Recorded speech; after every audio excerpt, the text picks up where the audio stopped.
müstilises kesklinna tantsuruumis, kus peatselt hakkab toimuma üks vabastav tants ja minuga koos on siin Eeva Kallis, kes on vabastava ja teadliku tantsu õpetaja. Hei Eeva! Tere! Kas ma siis nagu tavaliselt ei tantsigi vabastavalt? Kui ma mõtlen, et kus iganes ma tantsin, siis ma ju olengi väga vaba oma olemises. Ja kuidas nüüd siis see tants nagu teistmoodi on? Üks asi on vaba tants, siis kui sa lihtsalt tantsid vabalt ja sa üldjuhul sellisel juhul tantsid üsna oma mugavustsoonis. Vabastav tants on selline liikumine, kus sa tood oma teadlikkuse selle juurde, mida sa parasjagu tegemas oled. Kuidas see käib? See tähendab seda, et sa oled kohal, et sa oled maandatud. Meie Open Flooris alati seame ankru mingisugusesse keha osasse, kuhu sa saad mingi aja tagant, kui sa tunned, et sa hakkad oma mõtetesse või lugudesse ära vajuma, lähed kehast välja, hakkad oma päevatoimetusi järgi vaatama või nõusid pesema juba ette, siis see üks füüsiline keha osa, kuhu sa tood oma tähelepanu uuesti tagasi. Et põhimõtteliselt ongi vahe vabatantsu ja vabastava tantsu juures see, et sa oled väga tähelepanelikult oma keha juures. Ja sellel põrandal on nagu elamise makett. Siin kõik intensiivselt nagu toimub, kohtun mingisuguse inimesega täpselt samamoodi nagu tänaval. Aga siin ma olen olukorras, kus ma pean selle kohtumisega midagi siis peale hakkama. Ja mul tuleb väga palju mõtteid. Ja ma saan lihtsalt sel ajal teada, mis on need minu mustrid, mis käivitab mingisugune kohtumine ja mingisugused ebamugavad olukorrad. Ja sel hetkel ma saan siis valida, kas ma jään kohale või põgenen selles olukorras. Ja liikumine annab sellele siis nagu selle boosti, et ta võimendub. Nii et ta on nagu omamoodi kohalolu õpetus tegelikult, mis annab sulle siis võimaluse läbi tantsu tuua enda seest nähtavaks mingisuguseid mustreid, kuidas sa ja miks pärast käitud. Üks on nüüd see open floor ehk avatud põrand. Neid on vist erinevaid. Jah, teadlikku tantsu on maailmas päris erinevaid, et üks on 5 rütmi, üks on soul motion, movement medicine ja open floor on nende kõige noorem vend kooli näol, et muidu ta on olnud varem üks osa 5 rütmist. Kuidas siis sina juhendad seda märkamist ja nägemist? Et kui ma tantsin, siis kindlasti ma võingi minna oma mustrisse, aga et ma siis märkaksin seda mustrit. Ja siis ma toon lihtsalt tähelepanu pidevalt tagasi selle juurde, et me oleme siin ja praegu, et meil on jalad ja et meil on põlved ja et meil on puusad ja et meie õlad liiguvad kuidagi moodi, et ühesõnaga, et tuua tähelepanu sellele, et mis toimub minuga praegu, mitte see, mis toimus minuga minu lapsepõlves või see, mida ma praegusel hetkel planeerin.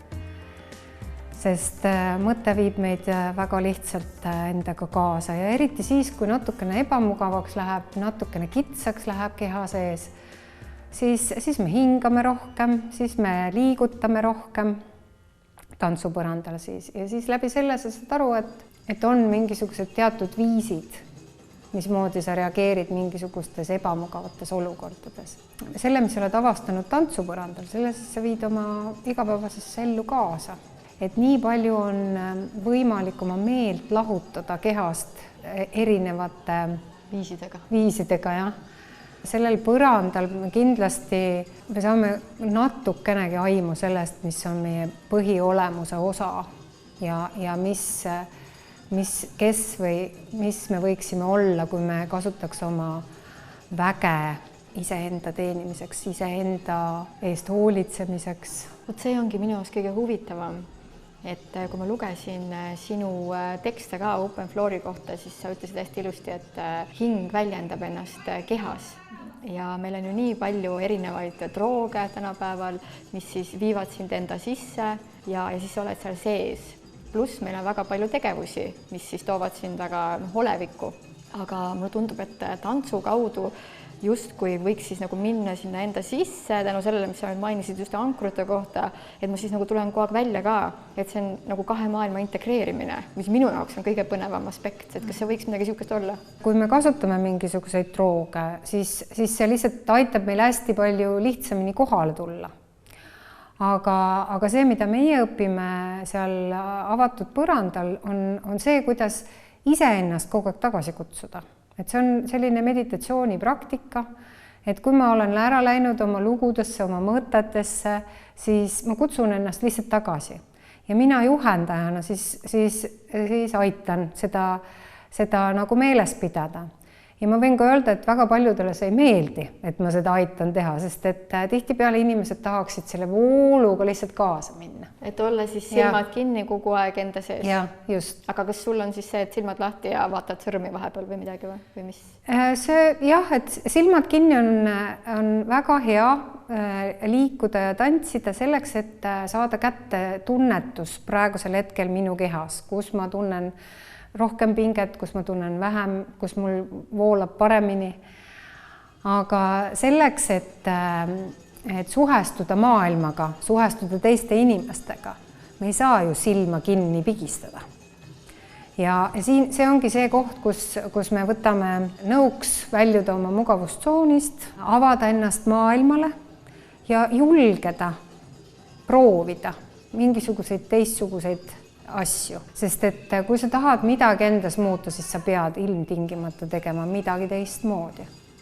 Teadliku tantsu puhul on oluline jääda kõigega, mida me oma kehas kohtame, kohale ja see vastu võtta. Et selles mõttes siis saab muutus toimuda, kui ma näen iseendas mingisuguse mustri ära ja ma tegelikult ei taha seda mustrit enam korrata. Eestis higiselt, vabalt, silmad kinni, silmad lahti tantsida, on see populaarne? Jaa, mulle tundub, et on populaarne, jah. Ja neid kohti, kus tantsitakse täna on väga-väga palju. Mis siis üks inimene võib kogeda selle tantsurännaku käigus? Kindlasti saab ta rohkem teada oma kehast, kuidas ta ennast oma kehas just nimelt tunneb ja kuidas ta mõtleb iseendast. Sest et kui me liigutame oma kehasid, siis meie meel hakkab ka teistmoodi tööle. Ja meil tekib mingisuguseid mõtteid ja arvamusi enda kohta, mida me suheldes teiste inimestega või igapäevaseid toimetusi tehes ei saa kogeda. Ja kui meil tekib mingisuguseid mõtteid iseenda kohta, siis me hakkame endasse teistmoodi suhtuma. Ja ma loodan, et paremini. Et see on minu kogemus, et ma ikkagi olen endale palju-palju lähemale tulnud. Kõik mu maskid on maha rebitud, ma tunnen ennast peaaegu kogu aeg alasti. See igatsus iseendale lähemale saada saab kindlasti täidetud. Aitäh sulle, Eeva! Lähme tantsime! Jah, aitäh sulle!